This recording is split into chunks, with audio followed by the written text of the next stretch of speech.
عورت گھر میں بھی ہے، گھر میں ہے، اور وہاں صرف محرم آئیں گے، نامحرم نہیں آئیں گے۔ محرموں کی اتنی لمبی لسٹ دی گئی ہے، اللہ نے کس لیے دی ہے؟ کیا قرآن مجید میں لفاظی ہے؟ ایک ایک لفظ گنجینہ معنی کا طلسم اس کو سمجھیو، جو لفظ کے غالب میرے اشعار میں آوے۔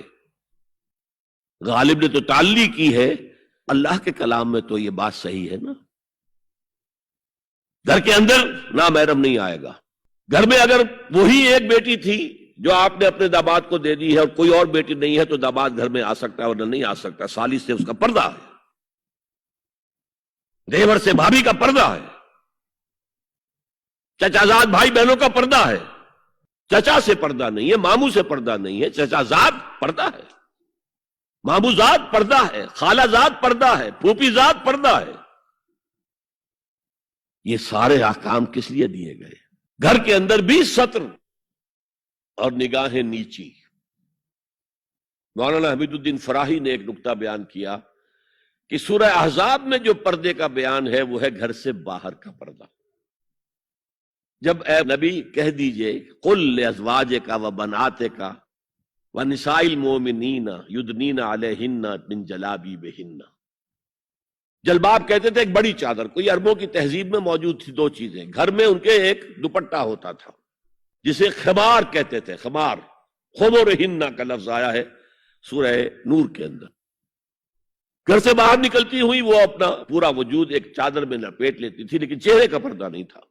اب فرمایا گیا اے نبی اپنی بیویوں سے اور اپنی بیٹیوں سے اور اہل ایمان کی بیویوں سے، اب بات آگے بڑھ رہی ہے، اہل ایمان کی بیویاں شامل ہو گئی، اس لیے کہ تو ساری بات ہی ازواج مطہرات سے جو ہو رہی ہے، اس لیے ہو رہی ہے کہ وہ اسوہ بنے مسلمان خواتین کے لیے۔ ان سے کہہ دیجئے وہ اپنی چادروں کے پلو لٹکا لیا کریں۔ یہ جو گھونگھٹ کا تصور بعد میں ہوا ہے، اور اس میں بھی کیسے کیسے احکام دیے گئے۔ لباس وہ پہنو جو ڈھیلا ہو، تنگ نہ ہو، ٹائٹ نہ ہو، جو جسم کے نشیب و فراز کو واضح کر رہے ہو، اتنا باریک نہ ہو کہ جسم جھلک رہا ہو اس میں سے۔ اور اس پر اضافہ